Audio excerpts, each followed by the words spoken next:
Good morning. যখন এই ভিডিওটা পাবেন তখন গুড মর্নিং কেন, 12টা অলরেডি বেজে যাবে আর কি রাত্রিবেলা। এখনই প্রায় 11টা ছুঁই ছুঁই।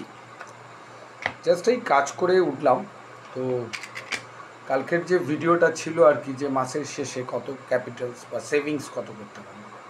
এখন মধ্যবিত্তদের অবস্থা হচ্ছে, তো আগের দিনকাল আর নেই, সেভিংস আর হয় না। তো সেই কারণে বাঙালিদের হাতে টাকাও থাকে না। তার ফলে টাকা থাকে না মানে তার বিজনেস আইডিয়া, অপশনস কিচ্ছু থাকে না। তো যাই হোক, ক্যাপিটালস গ্রোয়িং হচ্ছে সবচেয়ে বড় বিষয়, যেটা কষ্ট করে হলেও আপনাকে করতে হবে এবং আপনার দুটো স্কিলকে ডেভেলপ করতেই হবে, একটা সফট স্কিল, একটা হার্ড স্কিল। তো আজকের সারাদিনের সবচেয়ে বড় কাজ, 1 জুলাই বিধানচন্দ্র রায়ের আজকে জন্মদিন, মৃত্যুদিন যাই বলুন না কেন একসাথেই ছিল। কর্পোরেশনের হাফ ছুটি, কিন্তু আমাদের হাফ ছুটি, মানে ট্রিমেন্ডাস ওয়ার্ক গেছে, প্রচুর কাজের চাপ। এবং কলকাতা কর্পোরেশন, আমি যেভাবে চলবো চিন্তা করব, কলকাতা কর্পোরেশন তো সেভাবে চলবে না। অ্যান্ড সেই মতো করে কাজকে গোছানো। সবচেয়ে বড় কথা হলো আজকে মাসের বাজেটটা তৈরি করলাম আর কি। তো প্রপার্টিশিপ কোম্পানি আমার, তো আমার সংসারের বাজেট আর কোম্পানির বাজেট প্রায় একই। তো সংসারটাও কোম্পানির মধ্যে, মানে ডেইলি এক্সপেন্স কত ইনকাম পোটেনশিয়ালিটি বাড়াতে পারবো, কোন জায়গায় কাজের প্রবলেম হতে পারে, টোটাল জিনিসটা নিয়ে চক আউট করে একখানা বাজেট, মানে এক্সপেন্ডিচার বাজেটটা হচ্ছে মাস্ট। এই এক্সপেন্ডিচার বাজেটটা করতে পারলে একটা লাইট পাওয়া যায় যে এই জায়গায় এখানে যেতে হবে, এবং সেই মতো করে অ্যাকশন প্ল্যানটাকে আমরা তৈরি করতে পারি। এইগুলো নলেজগুলো এসেছে আইআইটিতে পড়ার পর। আইআইটিতে এমবিএতে ঢোকার পর, যতই অনলাইন এমবিএ হোক না কেন দাদা, একটা কথা বলি, আইআইটি স্ট্যান্ডার্ড আইআইটি, এটা কিন্তু মানতে হবে। এবং সবচেয়ে বড় কথা, আমাদের যে হোয়াটসঅ্যাপ গ্রুপ, এটা একটা মিনি ইন্ডিয়ান। কেন 80 জন ছেলে একসাথে আমরা এমবিএ করছি, সেখানেতে আপনার কেউ ইউপি, কেউ মহারাষ্ট্র, কেউ গুজরাট, কেউ বিহার, বাংলা থেকে যেমন আমরা 3 জন, তার মধ্যে যাদবপুরেরই 2 জন পেয়েছি, তবে সিভিলের নয়, কম্পিউটার সায়েন্সের আছে।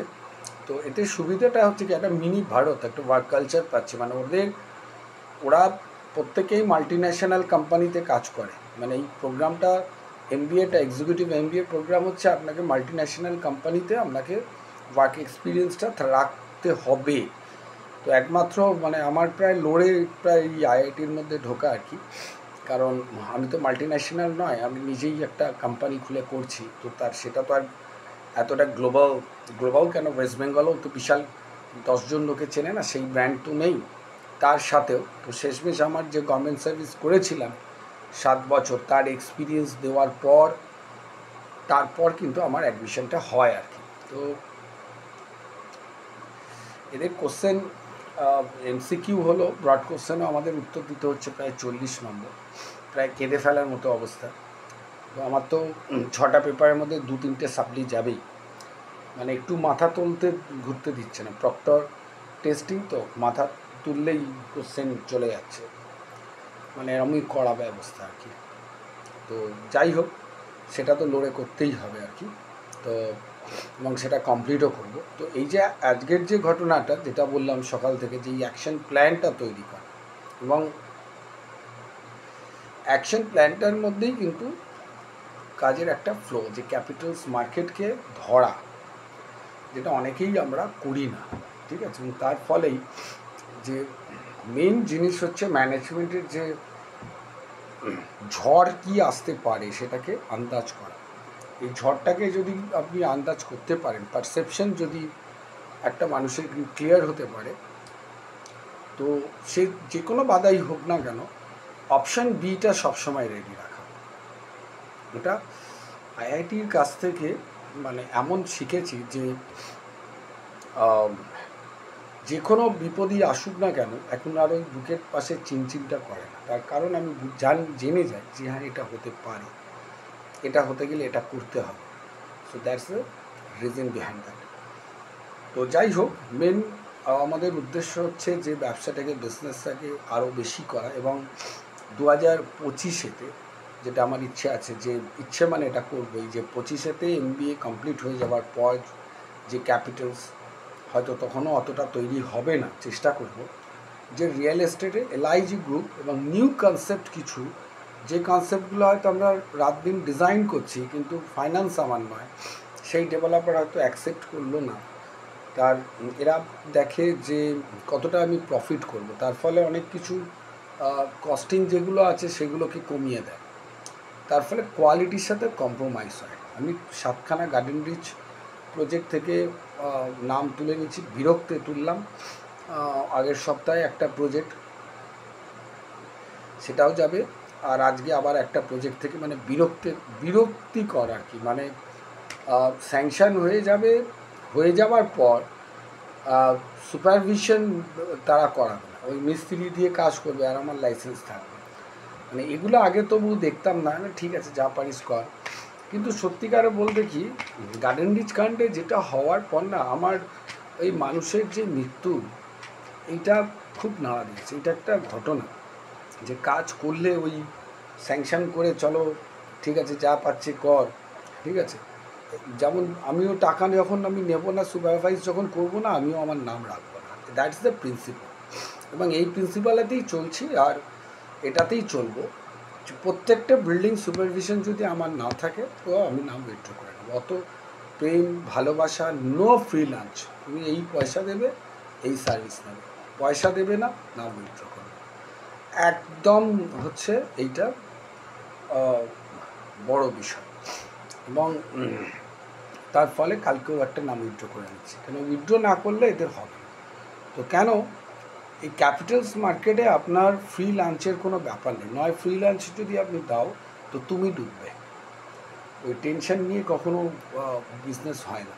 বিজনেস হবে আমার, যেমন অফিস, যারা আমার অফিসে এসেছেন দেখবেন যে আমার দরজা 24 ঘন্টা খোলা থাকে, ওই সবসময় লোক আসছে যাচ্ছে, তো ব্যবসা এমন হবে না যে সালা লুকিয়ে লুকিয়ে বেড়াবে, নট না, দরকার নেই, অল্প কাজ করব, ভালো কাজ করব, দ্যাটস দ্য মোটো, অল্প কাজ করব, ভালো কাজ করবো। যেমন সয়েল হলে প্রত্যেকটা সয়েল আমি নিজে দেখতে চাই, তো এইটা হলো বিষয়, তো আজকে যেটা আমি করলাম সেটা হচ্ছে পুরো কস্টিংটা, এক্সপেন্ডিচার কী হতে পারে সেটাকে বার করে ফেললাম। এটা কেন বলা, যে যারা মনে করছেন যে হ্যাঁ কিছু করব, বিশেষ করে ইয়াং জেনারেশন যারা আছে, সেটা ক্যাপিটালস তৈরি করার একটা বড় বিষয়।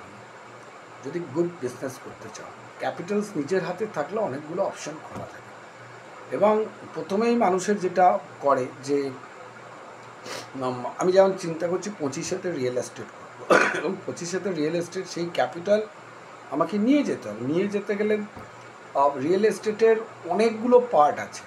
রিয়েল এস্টেটের আমরা খালি প্রোমোটার যারা ভাবি যে ইনভেস্ট করছে বিল্ডিংটা হচ্ছে, not like that, marketing plus marketing, survey, এবং সবচেয়ে বড় কথা, ধরুন আমি যে রিয়েল এস্টেটে ব্যবসায় নামবো, মানুষ আমার কাছ থেকে প্রোডাক্টটা পারচেস করবে, একটা ফ্ল্যাট কিনবে, কেন, কে অংশীদার, কে সরকার, মানুষের কাছে সরকারের একটা পরিচিতি করা, যার জন্যই এই আগে যেমন আমি কাজ করতাম যে ঠিক আছে স্যাংশন হয়ে গেল, যে যা পাচ্ছে করছে, আমি দেখতাম না, পরে যখন আমি দেখছি আরে বিল্ডিংটা 3 তলা 4 তলা হয়ে গেছে, বিল্ডিংটা হাত পা মেলেছে, এবং সবই পাড়ার লোক, কাউকে কিছু বলাও যায় না, তো সেই জায়গাটাকে এবার আর কোনো স্কোপ নেই। এতে হয় কি যে একটা পারসেপশন তৈরি হয়ে যাচ্ছে যে আরে ঠিক আছে এ তো স্যাংশন করে দিয়ে চলে যায়, দেখেও না, ঠিক আছে, কেননা এখানকার পার্টিরা যেটা করে স্যাংশন নেওয়ার পর সুপারভিশনের আর পয়সা দেয় না। আমার কেন অনেক LBSেরই এটা করে, ছেড়ে দেয়।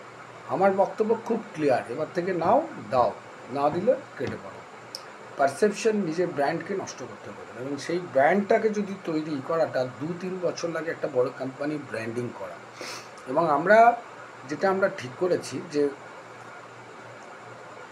এই ব্র্যান্ডিংটা যেটা আমরা করব এবারে, যে বিল্ডিংগুলো, যদি এই 5টা বিল্ডিংও আমরা তৈরি করি, সেই 5টা বিল্ডিংয়ের যে ফ্ল্যাটগুলো, কেন সেই যারা আমাদের দিয়ে করাবে মেন্টালি ম্যাচ, তার ওয়েভলেন্থ ম্যাচ, তার ডিজাইন যদি আমরা করি, সেগুলোর মার্কেটিংও আমরা করব, এবং দ্যাট ইজ দ্য ব্র্যান্ডিং, যে হ্যাঁ এই লোকটা এইটা বানিয়েছে। তো এই একটা পারসেপশন, এবং এইটা যেমন আইআইটি থেকে শিখেছি। আর একজন ভদ্রলোক, যার নাম না করলে হয় না, দ্যাট ইজ নরেন্দ্র মোদি। এই ভদ্রলোককে আমি ভগবানের মতো মানি, লাইক দ্যাট দ্য বিজেপি আমি বলছি, কিন্তু এই মোদি ভদ্রলোককে আমি মানি এই কারণে, এর কত কাজগুলো আমার খুব প্রেরণা দেয়, যে যদি মনে করে আমি এটা করব, সেইটাকে করে।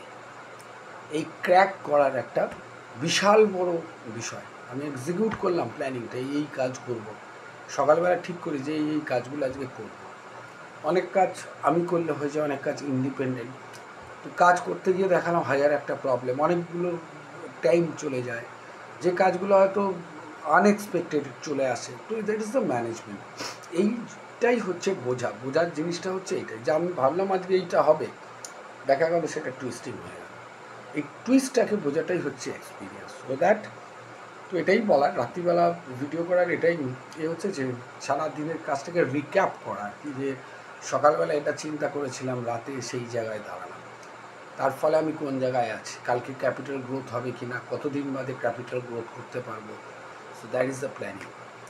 তো যাই হোক, আজকে ভালো থাকবেন। 11 মিনিট হয়ে গেল, কাল সকালবেলা আবার মর্নিং স্পেলে আসবো। দেখা যাক কি হয়, কি প্ল্যানিং নিয়ে আমি আসছি। আর always keep watching my video, and সবসময় পজিটিভ থিঙ্কিং।